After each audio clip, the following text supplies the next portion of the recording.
Friends welcome back. എല്ലാവർക്കും വാച്ചാലി കിച്ചണിലേക്ക് സ്വാഗതം.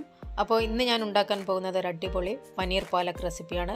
ഇതൊരു പഞ്ചാബി ഡിഷാണ്, വളരെ ഫേമസ് ആയ പനീർ പാലക്. ഇത് റൈസിൻ്റെ കൂടെ, ചപ്പാത്തിയുടെ കൂടെ, നാനിൻ്റെ കൂടെയൊക്കെ നല്ലൊരു കോമ്പിനേഷൻ ആയിരിക്കും. അപ്പോൾ നമുക്ക് റെസിപ്പി സ്റ്റാർട്ട് ചെയ്യാം. പാലക് പനീർ ഉണ്ടാക്കാൻ ഞാനിവിടെ ഒരു കെട്ട് പാലക്ക് നന്നായി വൃത്തിയാക്കി വെച്ചതാണിത്.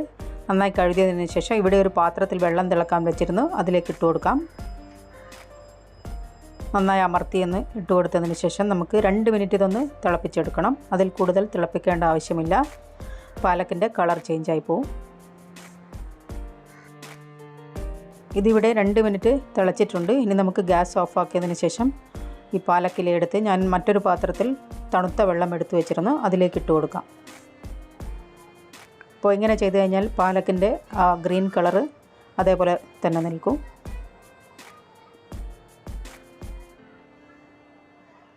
അപ്പോൾ ഈ തണുത്ത വെള്ളത്തിലിട്ടതിന് ശേഷം നന്നായി ഒന്ന് തണുത്തതിന് ശേഷം നമുക്കിത് ബ്ലെൻഡ് ചെയ്തെടുക്കണം.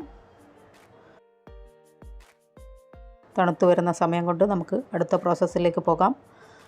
അതേപോലെ തന്നെ പാലക്ക് തിളപ്പിച്ച വെള്ളം കളയേണ്ട ആവശ്യമില്ല. ഇത് നമുക്ക് ആട്ട കുഴക്കാൻ ഉപയോഗിക്കാം, അതേപോലെ പനീറിന് ഗ്രേവിക്ക് വേണ്ടിയും ഉപയോഗിക്കാം.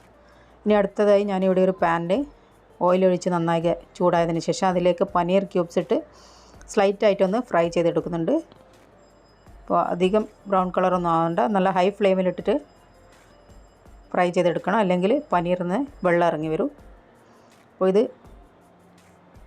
ചെറുതായിട്ടൊന്ന് ഫ്രൈ ചെയ്താൽ മതിയാവും. ഇനി അത് നമുക്ക് ബൗളിലേക്ക് മാറ്റി വെക്കാം. അതേ പാനിൽ തന്നെ ബാക്കിയുള്ള ഓയിലിൽ ഒരു സവാള നേർമയായി സ്ലൈസ് ചെയ്ത് ഇതിലേക്ക് ചേർത്ത് കൊടുക്കുന്നുണ്ട്. ഇതിൻ്റെ കൂടെ തന്നെ 2 പച്ചമുളകും ചേർത്ത് കൊടുക്കാം. അപ്പോൾ ഇത് നന്നായി ഒന്ന് വഴറ്റിയെടുക്കാം.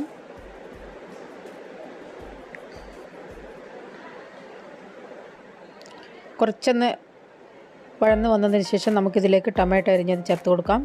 ഇതിൻ്റെ കൂടെ തന്നെ 1 ടീസ്പൂൺ ജിഞ്ചർ ഗാർലിക് പേസ്റ്റും ചേർത്ത് കൊടുക്കുന്നുണ്ട്. എല്ലാം കൂടി നന്നായി ഒന്ന് വഴറ്റിയെടുക്കാം. ഇതിവിടെ മൂടി വെച്ചൊരല്പസമയം നമുക്ക് 2-3 മിനിറ്റ് മൂടി വെച്ച് കൊടുക്കാം. മൂടി വെച്ചതിന് ശേഷം നമ്മുടെ ടൊമാറ്റോ ഉള്ളി ഒക്കെ നന്നായി വഴന്നു വന്നിട്ടുണ്ട്. ഈ സ്റ്റേജിൽ നമുക്കൊക്കെ ഇത് ഗ്യാസ് ഓഫാക്കിയതിന് ശേഷം തണുത്തതിന് ശേഷം വേണമെങ്കിൽ ഇത് ബ്ലെൻഡ് ചെയ്തെടുത്ത് ഇതിലേക്ക് ചേർക്കാം. ഞാൻ അതേപോലെ തന്നെയാണ് യൂസ് ചെയ്യുന്നത്. അപ്പോൾ നമ്മുടെ കഴിക്കുമ്പോൾ കുറച്ച് വായിൽ നമുക്ക് ഇതിൻ്റെ ബൈറ്റ്സൊക്കെ വരുമ്പോൾ ഒരു നല്ല ഫ്ലേവർ, ഇത് ടേസ്റ്റ് ആയിരിക്കും. അപ്പോൾ ഇതിലേക്ക് ഞാൻ പൊടി മസാലകൾ ചേർത്ത് കൊടുക്കുകയാണ്. ഞാനിവിടെ 1/2 ടീസ്പൂൺ മഞ്ഞൾപ്പൊടി, 1 ടീസ്പൂൺ മുളക് പൊടി, കാശ്മീരി റെഡ് ചില്ലി പൗഡറാണിത്, പിന്നെ 1 ടീസ്പൂൺ മല്ലിപ്പൊടി, ഇത്രയും ചേർത്തതിന് ശേഷം നന്നായി ഒന്ന് വഴറ്റിയെടുക്കാം. ആ പൊടി മസാലയുടെ പച്ചക്കുത്തൊക്കെ ഒന്ന് മാറുന്നത് വരെ ഒന്ന് വഴറ്റിയെടുക്കാം. ഇതിപ്പോൾ ഞാൻ നന്നായി വഴറ്റിയെടുത്തിട്ടുണ്ട്. ഇനി ഇതിലേക്ക് നമുക്കൊരല്പം വെള്ളം ഒഴിച്ചു കൊടുക്കാം. ഞാനിവിടെ പാലക്കില തിളപ്പിച്ച ആ വെള്ളം തന്നെയാണ് ഒഴിച്ചു കൊടുക്കുന്നത്.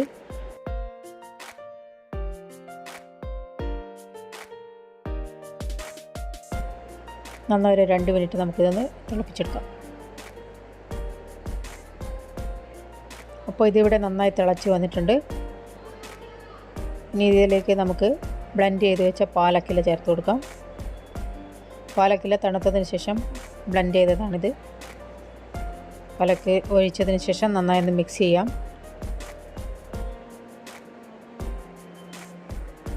ഒറ്റൊരു മിനിറ്റ് നന്നായി ഒന്ന് തിളപ്പിച്ചെടുക്കാം. അധിക സമയം തിളക്കേണ്ട ആവശ്യമില്ല, ഒറ്റൊരു തിള വരുന്നത് വരെ നമുക്കിതൊന്ന് മിക്സ് ചെയ്തെടുക്കാം.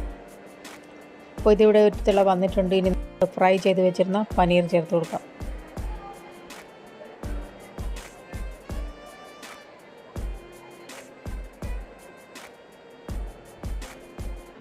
പനീർ ഇട്ടതിന് ശേഷം നന്നായി ഒന്ന് മിക്സ് ചെയ്യാം. ഗ്രേവിയൊക്കെ ഒന്ന് പനീറിലൊന്ന് പിടിച്ച് വരണം.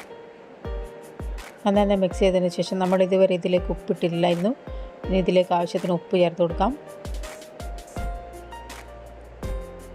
എന്നിട്ടിത് നന്നായി ഒന്ന് മിക്സ് ചെയ്തെടുക്കാം. നല്ല അമേസിങ് ടേസ്റ്റാണ് ഇതിൻ്റെ. അപ്പോൾ നമ്മുടെ പനീർ പാലക്ക് ഇവിടെ റെഡി ആയിട്ടുണ്ട് ഫ്രണ്ട്സ്. ഇനി നമുക്കിതിലേക്ക് ലാസ്റ്റ് ഗാർണിഷ് ചെയ്ത് കൊടുക്കാം. നിങ്ങളുടെ കയ്യിൽ കസൂരി മേത്തി ഉണ്ടെങ്കിൽ അതിട്ട് കൊടുത്താൽ നല്ല ഫ്ലേവർ ആയിരിക്കും. എൻ്റെ കയ്യിൽ കസൂരി മേത്തി ഇല്ല, അതുകൊണ്ട് ഞാനിവിടെ കൊറിയാണ്ടർ ലീവ്സ്, പച്ച കൊറിയാണ്ടർ ലീവ്സാണ് ചേർത്ത് കൊടുക്കുന്നത്. ഒരു പഞ്ചാബി ടച്ച് കിട്ടണമെങ്കിൽ കസൂരി മേത്തി ഇട്ട് കൊടുക്കണം. ഇതിലേക്ക് നമുക്ക് ലാസ്റ്റ് ഗരം മസാല പൊടി ഇട്ട് കൊടുക്കാം, നല്ല ഫ്ലേവർ കിട്ടാൻ വേണ്ടി. ആണ് പാലക്കിലേക്ക് ആദ്യം തന്നെ വേവിച്ചൊഴിച്ചതാണ്. അതുകൊണ്ട് അധിക സമയം ഒന്ന് തിളപ്പിക്കേണ്ട. ഇതിൻ്റെ കളറൊക്കെ ഒന്ന് ഡാർക്കായി പോകും. അപ്പോൾ ഈ ഒരു നല്ല ഗ്രീൻ കളറിലെടുക്കണം. അപ്പോൾ ഇത് നോക്കിയാൽ ഫ്രണ്ട്സ്, നല്ല അടിപൊളി പനീർ പാലക്ക് ഇവിടെ റെഡി ആയിട്ടുണ്ട്. നിങ്ങൾ എന്തായാലും ഒന്ന് ട്രൈ ചെയ്ത് നോക്കണം. എല്ലാവർക്കും ഇഷ്ടപ്പെടും. കുട്ടികൾക്കൊക്കെ കൊടുക്കാൻ പറ്റിയ നല്ലൊരു ഹെൽത്തി ഡിഷാണിത്. അപ്പോൾ ഫ്രണ്ട്സ്, റെസിപ്പി ഇഷ്ടപ്പെട്ടിട്ടുണ്ടെങ്കിൽ വീഡിയോക്ക് ലൈക്ക് ചെയ്യുക, കമൻറ്റ് ചെയ്യുക. വീണ്ടും നല്ല നല്ല റെസിപ്പികൾക്ക് വേണ്ടി എൻ്റെ ചാനൽ ഒന്ന് സബ്സ്ക്രൈബ് ചെയ്യാൻ മറക്കരുത്. And thanks for watching. Seen a lot of change, been through a lot of pain. Some things are not the same.